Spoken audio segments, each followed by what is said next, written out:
रायगड किल्ल्यावर महाराज संडास वापरत होते. मी ज्यावेळेस रायगड किल्ल्यावर गेलो ते गाईड आलं, 300 रुपये द्या म्हणे साहेब, किल्ला फिरून दाखवतो.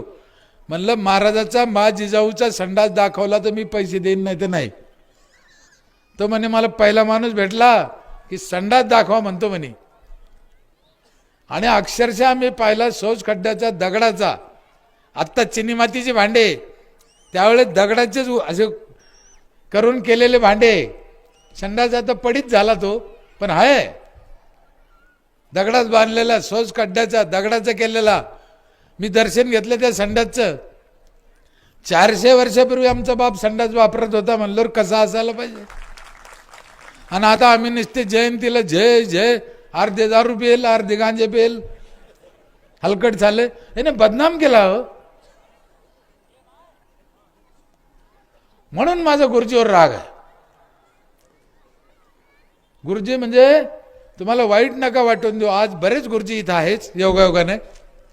शाळे मास्तर मधला गुरुजीच असतो, सरपंच पण गुरुजीच आहे, आमदार पण गुरुजीच आहे, परमार्थातला पण गुरुजीच आहे,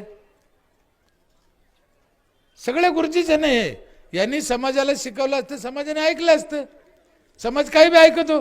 म्हणा मम म्हणतो मम, लावा डोळ्याला पाणी लावतो डोळ्याला पाणी. एकाला माहित नाही मम काऊन म्हणलो, डोळ्याला पाणी काऊन लावलं, करतो की नाही. आपण त्याच्यातून एवढंच घ्यायचं की समाज ऐकतो. समाज काही पण ऐकतो साहेब. अहो जनावर ऐकत येत. काल शेगाव गजानन महाराज या महाराजाचं स्वागत आहे. गजानन महाराजाच्या कीर्तनात तिथे मंदिरात तो एक हत्ती हार घालतो आणि नाचत होता.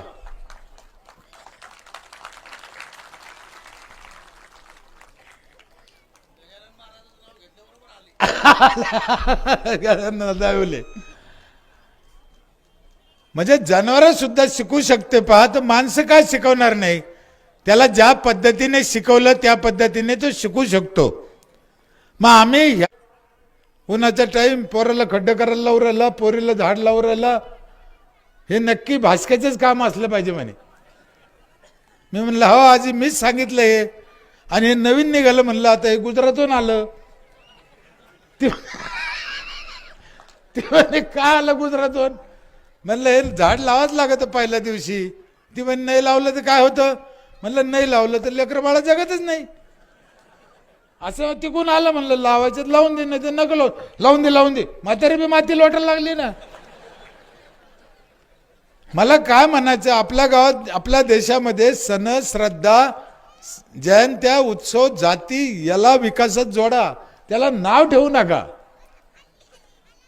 आपण नाव ठेवतो प्रॉब्लेम होतो. नाव कशाला ठेवता. कोणी शिवजयंती करीन, कोणी बाबासाहेब आंबेडकर जयंती करीन, कोणी तुकाराम बीज करीन. अजून वाढून द्या ना, कारण आपल्याला त्या त्या दिवशी देशासाठी काम करायला चान्स मिळेल ना. आम्ही एकमेकाला नाव ठेवतो, त्या दिवशी दंगली करतो, यष्ट तोडीतो. उलट चाललं आमचं, म्हणून देश मागे चालला. आणि हे चिरून आम्ही आमच्या गावात काम केलं की बाबा लय काही करायचं नाही, आपलं साधं सोपं आपल्या गावापुरतं करायचं. काय ते तांदूळ ठोकरेला ना तांबे ठेवल्यानं काय होईल मला माहीत नाही. कोणाला ठोकरायचं तर ठोकरा. त्याच्यात आणखीन एक दर्शन झालं, जर ती पहिल्या दिवशी ठोकरा ठाकरीचं उद्घाटन करीत असन तर आयुष्यभर तिचं काय व्हायचं. म्हणजे हातानं नको ते आप शकून आहे ना. पण कुणाला ठेवायचं तर ठेवा, ठोकरायचं तर ठोकरा, मला काही प्रॉब्लेम नाही. पण त्या दिवशी एक चांगला उपक्रम म्हणून एक झाड लावा. मुलीचं लग्न केलं जाताना तिच्या हातानं लावा, जावायचं आणि तिच्या हातानं. किती चांगलं आहे. आम्हाला काही प्रथा बदलायच्या आहे. जे चांगलं आहे ते जोडायचं आहे आणि दुसऱ्याला नाव ठेवायचं नाही. दुसऱ्याच्या प्रथाला नाव ठेवायचं नाही. त्याच्यात चांगलं कसं घालता येईल हे पाहायचं. आत्ता 6 महिने झाले माझी आई वारली जून महिन्यामध्ये. आपण ती रक्षा असते ना, राख 3ऱ्या दिवशी जाळल्यावर असते.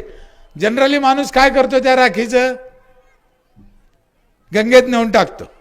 बरोबर आहे, पाण्यात नेऊन टाकतो. मला चांगला विचार करा, ती आपल्या आईची राख आहे, आपल्या बापाची राख आहे, तुमच्या नवऱ्याची राख आहे. एक चिमूटभर घेतली आणि प्यायच्या गिलासात टाकली पाण्याच्या, आणि त्या बाईला दिला तो गिलास, पी बाई तो नवऱ्याचं आहे. तर पेईन का? आणि आता काय केलं? आता काय केलं आम्ही? त्याचं दुसऱ्याच्या पाण्यात नेऊन टाकलं. मग तुम्ही दुसऱ्याच्या पाण्यात नेऊन टाका, दुसरे तुमच्या पाण्यात आणून टाकतील. ते जरी पवित्र असलं तरी मी त्याला माणसाचं मटण समजतो. मग मी काय केलं? माझ्या आईचं 6 महिने झाले, 5 खड्डे घेतले तिथंच, 5ही खड्ड्यात थोडी थोडी राख टाकली, 5 झाडं लावले, मस्त पाणी घालतो, 5चे 5 शिलगले. मी नाही नेऊन टाकलं पाण्यात. कशाला नेऊन टाकायचं? पंचतत्वात विलीन करायचं तर इकडे बी चालतं ना. इकडे कुठे शास्त्र नाही म्हणलं तुम्हाला? पूर्वीचा काळ वेगळा होता. शास्त्र ज्या दिवशी ज्या लोकांनी काढलं ती परिस्थिती वेगळी होती. त्या दिवशी गंगा धोधो वाहत होती, समुद्राला मिळत होती. आता गंगा वाहती का? नाही. आम्ही जागोजागी तिचे डबके केले. मग त्या डबक्यात घाण टाकल्यावर कसं व्हायचं? मग आता काळानं रूप प्रथा पाहिजे ना. त्या दिवशी तुम्ही राख टाकली तर समुद्रात जात होती, आता जाती का? नाही जात आता. मग याचा विचार कोण करीन? आम्हीच केला पाहिजे. म्हणून जे जुनं चांगलं आहे ते जरूर घ्या. जे जुनं चांगलं नाही त्याला नवीन जोडा. नाव न ठोळता जोडा. म्हणून पिण्याचं पाणी, वापरायचं पाणी, सांडपाणी जिरवा, झाडं लावा, संडास बांधा. 2 मिनिटं जर लघवीला संडासला जायला उशीर झाला, 2 मिनिट, तर रक्त खराब होतं. माझे हात जोडून विनंती आहे महिलाला, उशीर करायचं नाही. म्हणून ते घरात पाहिजे. रात्रीची वेळ आहे, माणूस घरी नाही, पाऊस चालू आहे, टायफॉइड झाला, कावीळ झाला, 1 घंटा 4 घंटे उशीर होऊ शकतो. गरोदर महिला आहे, 2 घंटे उशीर झाला, किती वाईट आहे.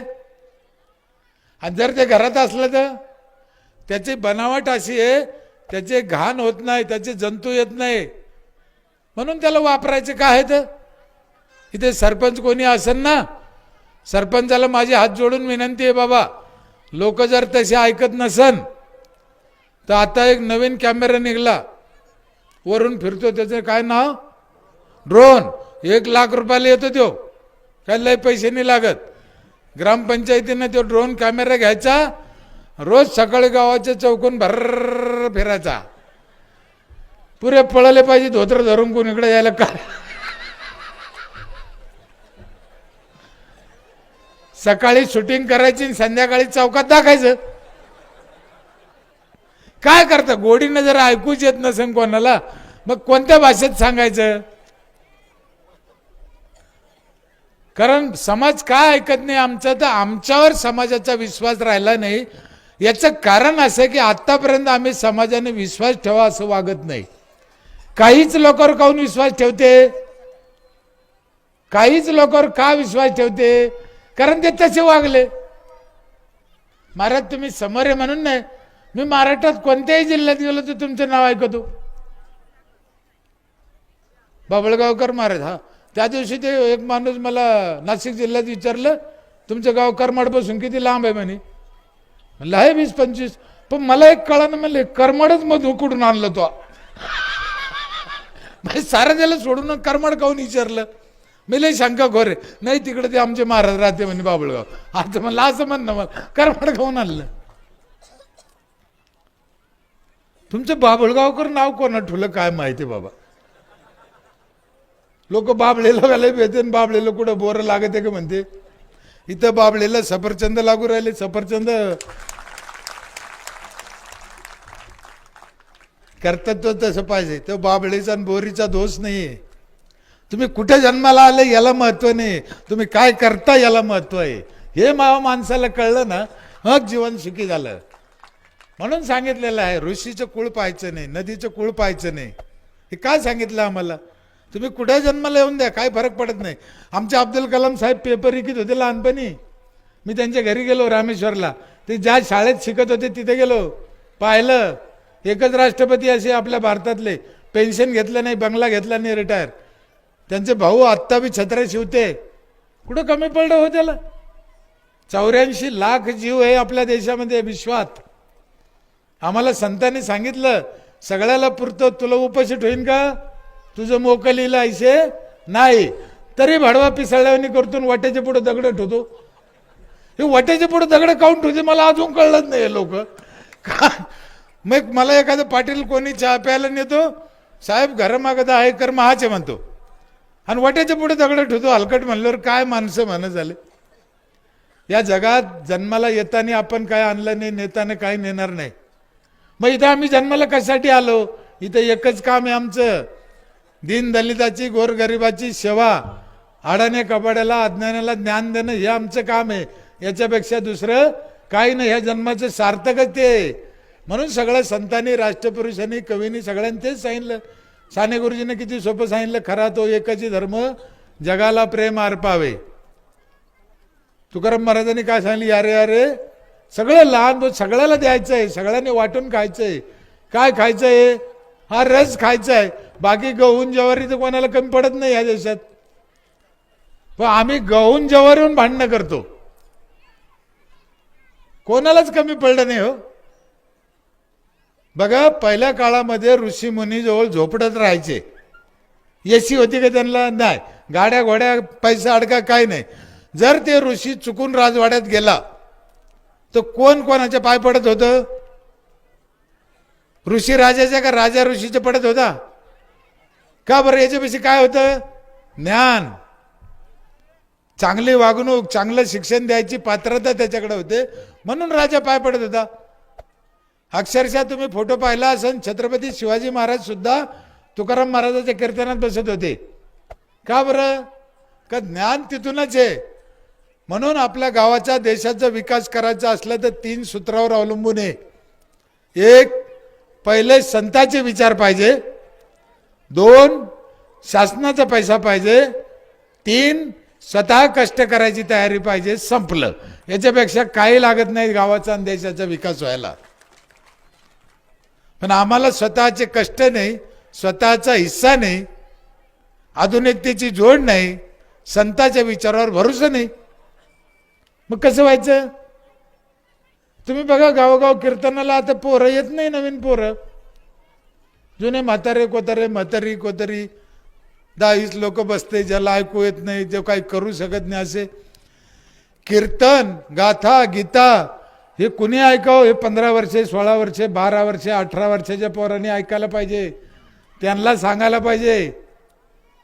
ते राहिलंच नाही. आता काय ग्रंथ आहे तो गीता, मला दिला परमेश्वराने, कल्पनेच्या पलीकडे. जो जेवढे वर्ष जेवढे सापडीत राहीन तेवढं धन त्याच्यात आहे, काय नाही आहे तिथे.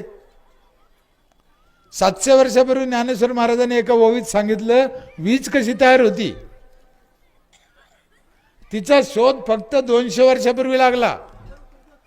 आणि वीज कशी तयार होती हे ज्ञानेश्वर महाराजांनी कशात पाहून सांगितलं?